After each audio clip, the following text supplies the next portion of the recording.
Welcome to the Rankings Podcast, where we feature top founders, entrepreneurs, and elite personal injury attorneys and share their inspiring stories. Now, let's get started with the show.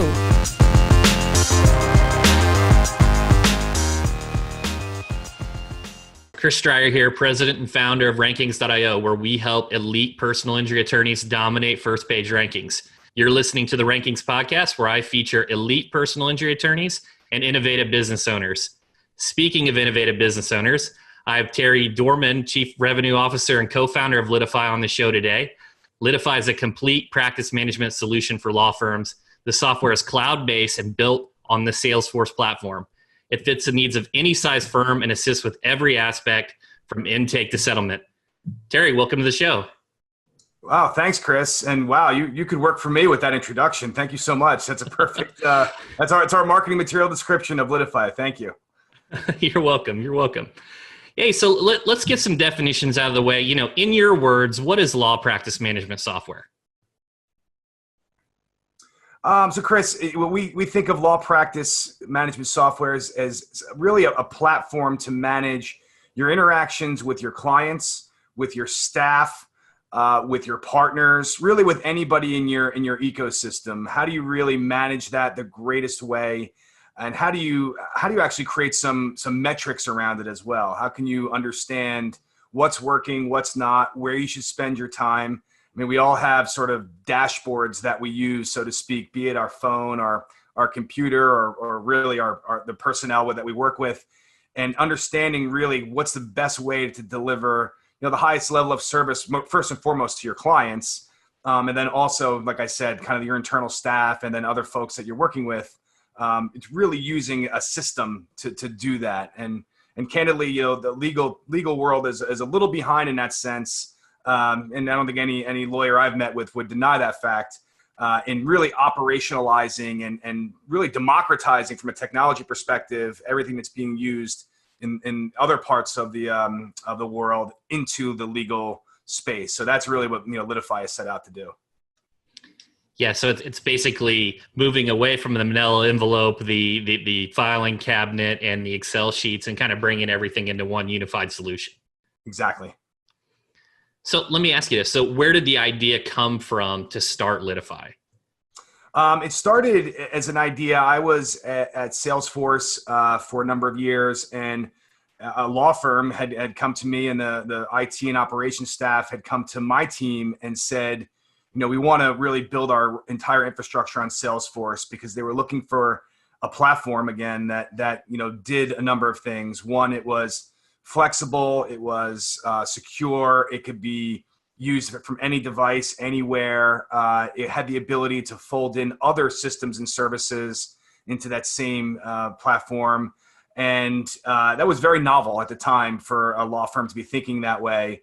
Because what we had found was mostly in law firms, there was a bunch of point solutions. There was a need to do one particular thing. So there was a software built for that. My co-founder, Reuven Moskowitz, likes to joke that if you asked a lawyer what his favorite, what his phone should look like, it would be a payphone in a knapsack that they could carry around. Like, that's really all they need. And we were really trying to change that mentality. So thus, Litify was kind of spawned out of that. We started working when I was at Salesforce with this firm, and we realized pretty quickly that what we were building and what we were working on for that firm really could be propagated to any law firm, any legal professional, really, government, NGOs, whatever, because we were changing the language of a CRM to fit that of the legal landscape. So instead of forecasting and revenue and service tickets and marketing objects and things like that, we were talking about matters and cases and intakes and documents and motions and files and tasks. And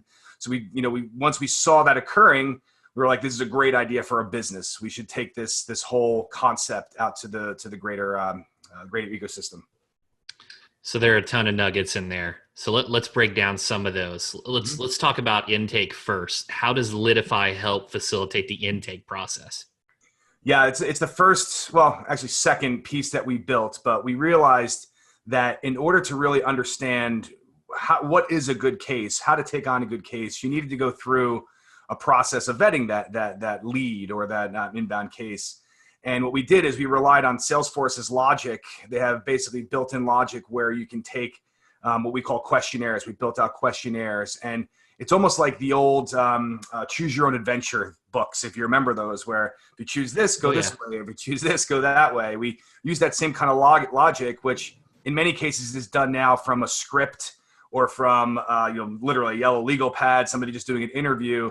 We put some intelligence around it, so we knew that if this question was yes, then we would ask the follow-up question, which would be this. And if it was no, we'd go in this direction. And we basically built that out in a very systematic way, where now after 5, 6, 7 questions, any intake person with minimal training could really understand the value of a case.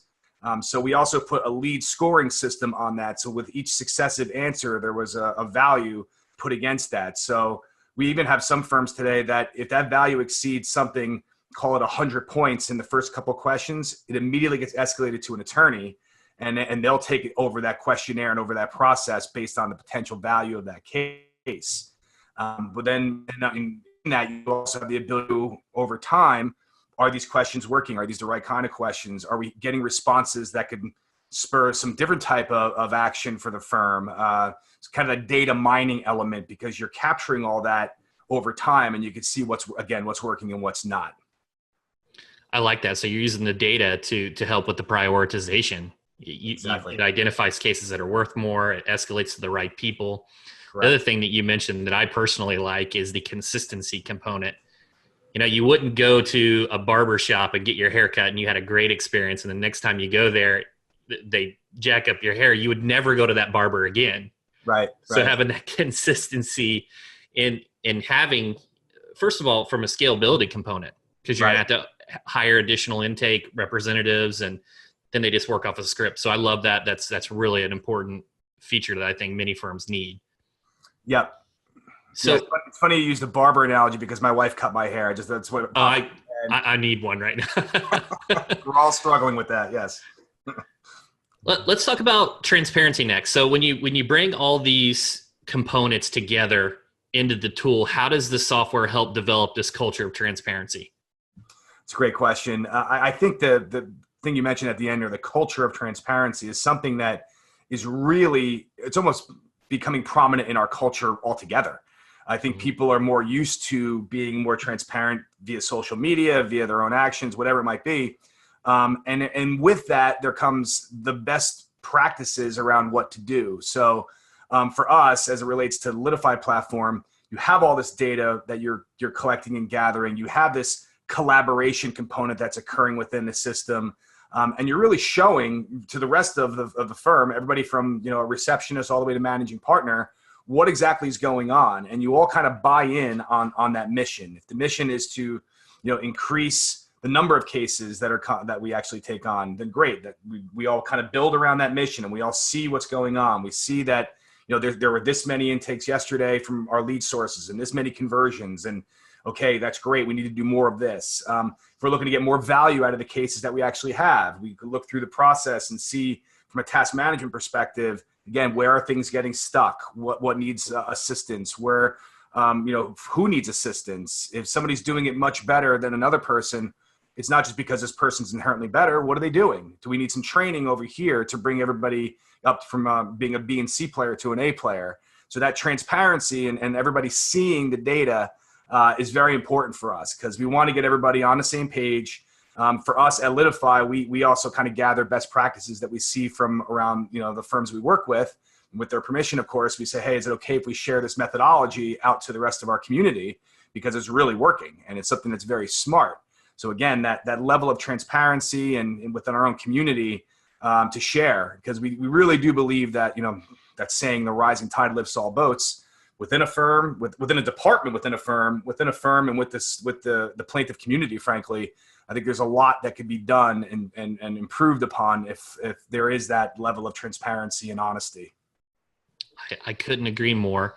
A few of the things you said about continuous improvement, I like the aspect of the identifying the bottlenecks to help with your throughput, which is ultimately, closing those cases, receiving the revenue. It's, from a standpoint of just the internal communications, very powerful. one of the things, I was in an interview earlier today, and I found out the individual used Litify, and we started talking about the platform, and I researched the referral portal. So one of the things that I thought was interesting was, most of the time attorneys, when they get a referral, they hand it off and you never hear anything about it again. Mm-hmm. So how does your Litify's referral portal help with that? I mentioned that the questionnaires was the second thing we built. The referral program was the first thing we built because we recognized that same issue where, again, people were using legal pads or Excel spreadsheets to try to track referrals that they had either received or sent out, more importantly, sent out. We had many firms that were struggling with that. So what we set out to do was, I mistakenly called it the LinkedIn for lawyers at first, which is conceptually a little bit the same, but the idea is, can you have a way to track what's being sent? Can you have a way to confirm receipt? Can you have a way of saying, yes, I do want to investigate this case further. I will take this on. Both parties are notified. Again, that level of transparency where we all kind of know what's going on with this case. We get up to the minute notifications. We understand. We agree on percentage fees, for example. I could set something where I say, Chris, I want you to do this. Some firms that'll take that seriously and review it, and some firms that will not. So you could set some time parameters against it. We're going to give you 4 hours, 8 hours, 2 days to review that, and automatically transfer that to another person, another firm, if that person either doesn't look at it or refuses it or whatever. We just wanted to create that element of trackability and consistency with that part of their business. And one of our Pond Hockey, which is one of our early customers, they were doing this in a very, very manual fashion. And this created a real business for them because they just generated so many leads that they were passing out with really no ability to track them. This became a multi-million-dollar business in and of itself. And frankly, it paid for the rest of their Litify deployment a few times over. So just that one element of understanding the lead flow and being able to be a little bit predictive around it was super important for a firm like them. That is incredibly important. And then that leads to reciprocity. You get those referrals back and there's all kinds of revenue, gains there as well. Yeah. Yeah. And frankly, some of the handling firms, they get a reputation on their own for doing an excellent job with the referrals that are being sent to them. So those kind of are, that becomes known. And we've thought about some enhancements of creating some judging systems or rating systems for some of those firms. But there's a lot there. We have some firms using it in very unique ways, but we were really, and it's free. We were really happy to kind of put that out in the ecosystem and have people use it. Awesome. Being in the marketing industry, one of the most powerful words is data. So what KPIs does Litify use to help attorneys make better advertising decisions? Yeah, great question. We likewise think the marketing is so important, and we really wanted to give firms the ability to understand how is that spend actually translating into conversions and settlements or judgments. So we really track from whatever that lead source is, be it Google, be it an ad buy, whatever it might be. We're tracking and putting source attribution against that from the second that it hits the Litify system, so you could see where that originated, how it was actually worked through the whole process, and what the results were. So now you can, in an intelligent fashion, look backwards at your spend and understand what is working, what isn't, again, and allocate. Literally, we have some customers that are doing it on a monthly basis. They're looking at where to kind of shift and adjust. We don't necessarily tell our customers where to advertise, but we can certainly show them over time what they're getting the best results from. So we're having a lot of firms find that really, really powerful. Awesome. Earlier today, I was on an interview, and I got to tell you, so I've done several podcast interviews now, and I've asked them what their favorite tool was, and those that have mentioned Litify, and they've told me about many of the features we've talked about. Well, one of the things they've mentioned, it's been a recurring theme, and it's kind of surprised me that this was up there for importance, was security. Mm-hmm. So how does your platform, your tool, handle security that may be a bit better than other tools? Yeah, we very deliberately set out when we started Litify and built on the Salesforce platform, as we mentioned before. And, it wasn't just because me and a couple of the other early Litifyers were from there. Well, maybe it was, but it was really because that platform is literally managed and run by thousands of engineers who every day are trying to make it more secure.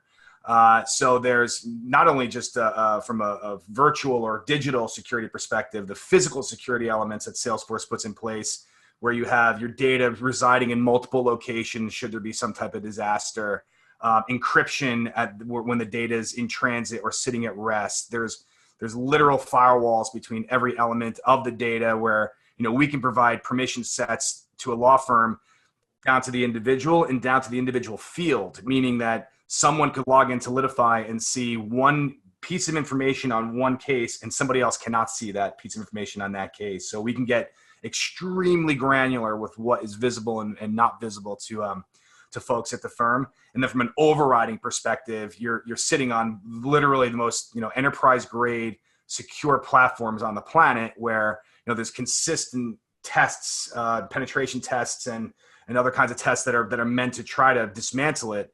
And when I get into sort of a tete-a-tete with an IT person at a law firm, I try to tell them, like, I don't want to get aggressive. I'm like, but I guarantee you that is more than your closet at the end of the hall with Bob, the IT guy, who's got some firewalls around it, just because it's just not as robust. I mean, you have just people who are dedicating their lives to creating the secure environment where, the Department of Defense, NASA, the, Bank of America, these are all real high-end, very secure organizations that are relying on Salesforce to keep their data secure and separate, et cetera. So, that we take it very seriously is part. I mean, I'm sure anybody listening to this takes their clients' data very seriously. So in turn, we have that same level of responsibility. Yeah, and I appreciate that. And I think many of the fears come probably from the cloud-based software, but everything you're saying, it's just a tremendous amount of trust and feeling at ease, just knowing all those are in place.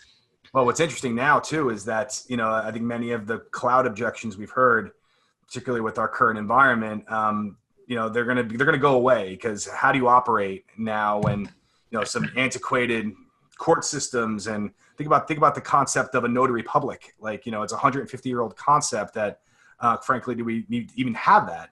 Wet signatures versus e-signatures, where, one of my colleagues called it a forced reckoning, and that's going to occur right now. So the importance around data in transit, data at rest, how your users are using it, best practices from a security perspective are so vital right now.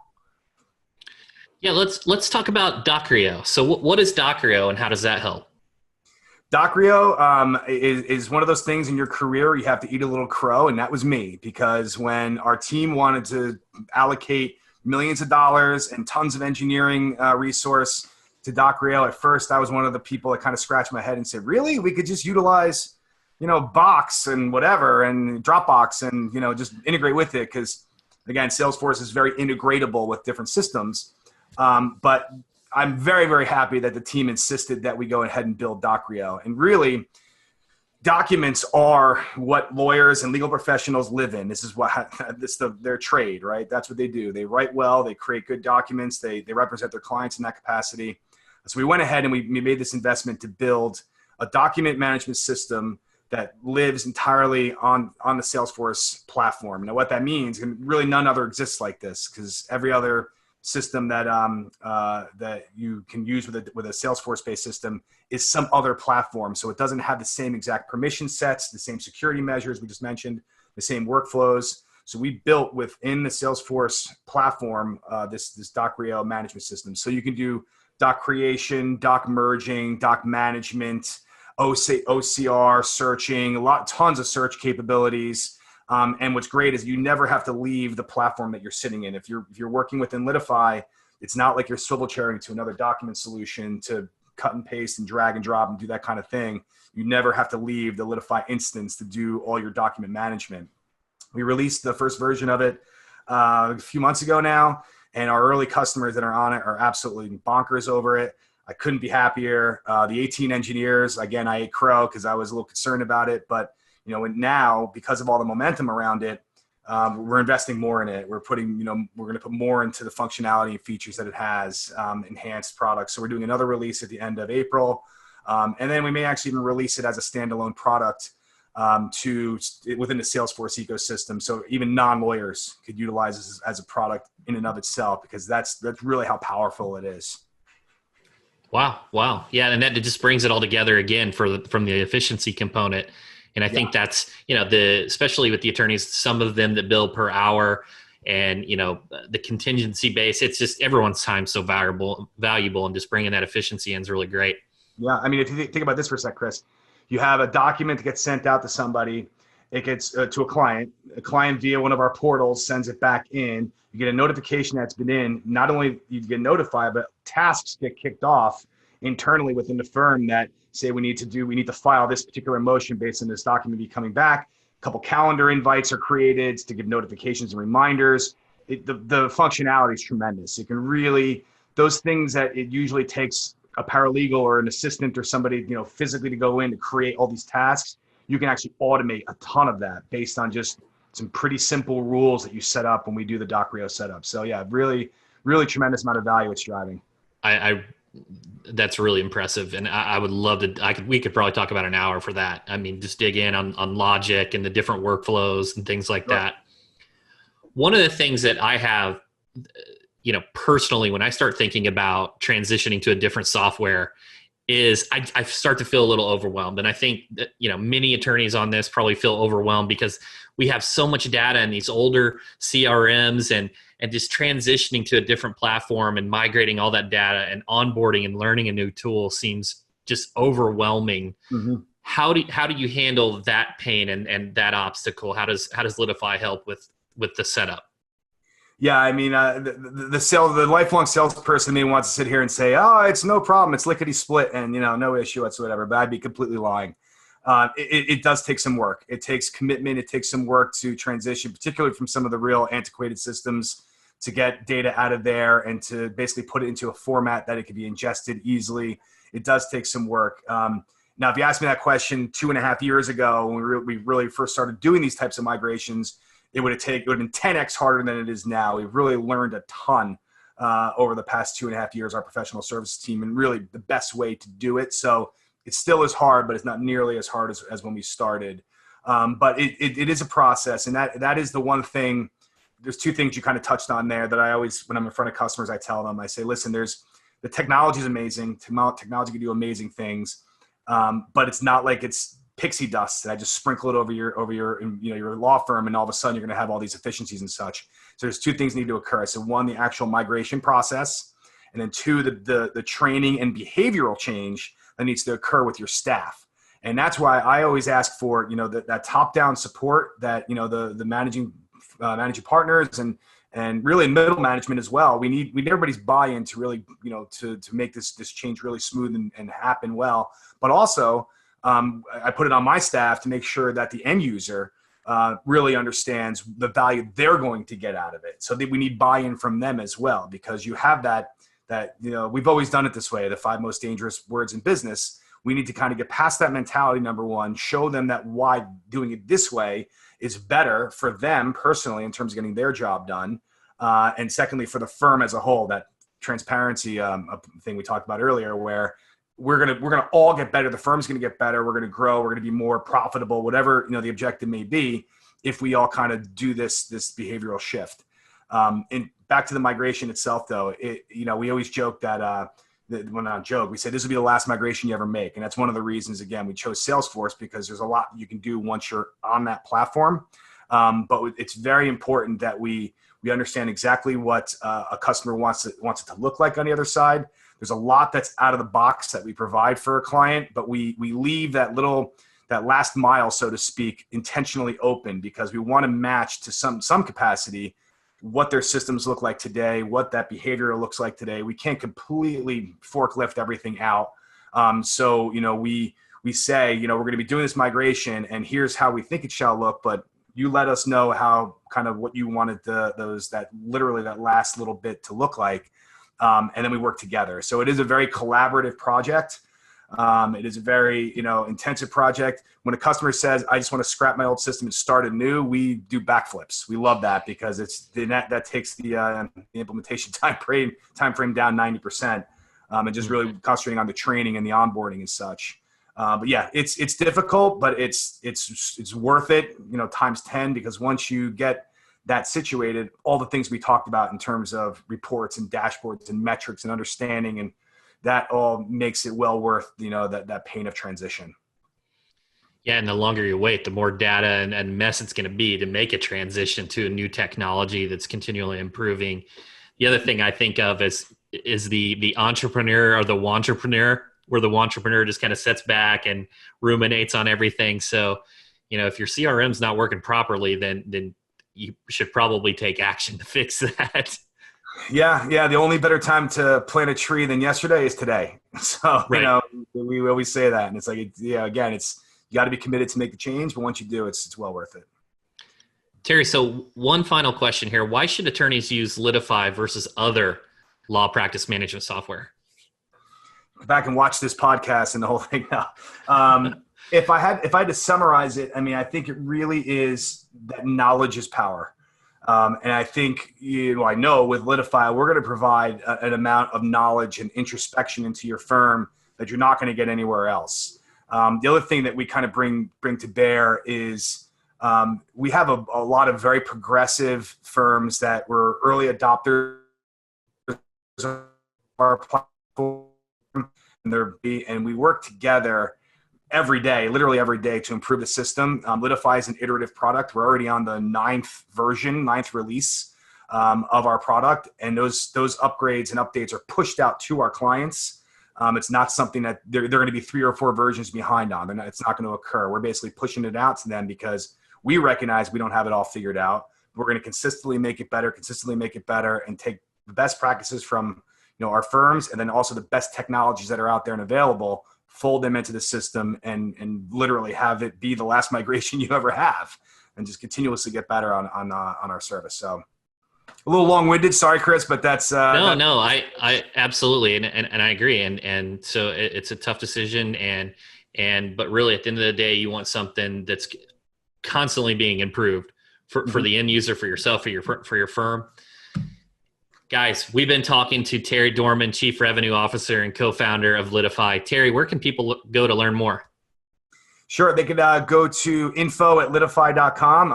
I'm Terry at litify.com, Terry. I'm happy to answer any questions or put you in touch with the team members that can answer it. Chris, thank you so much for having me. This has been really, really, really delightful to be here. I thank you. Awesome. Terry, thanks so much for coming on the show. All right. Have a great day.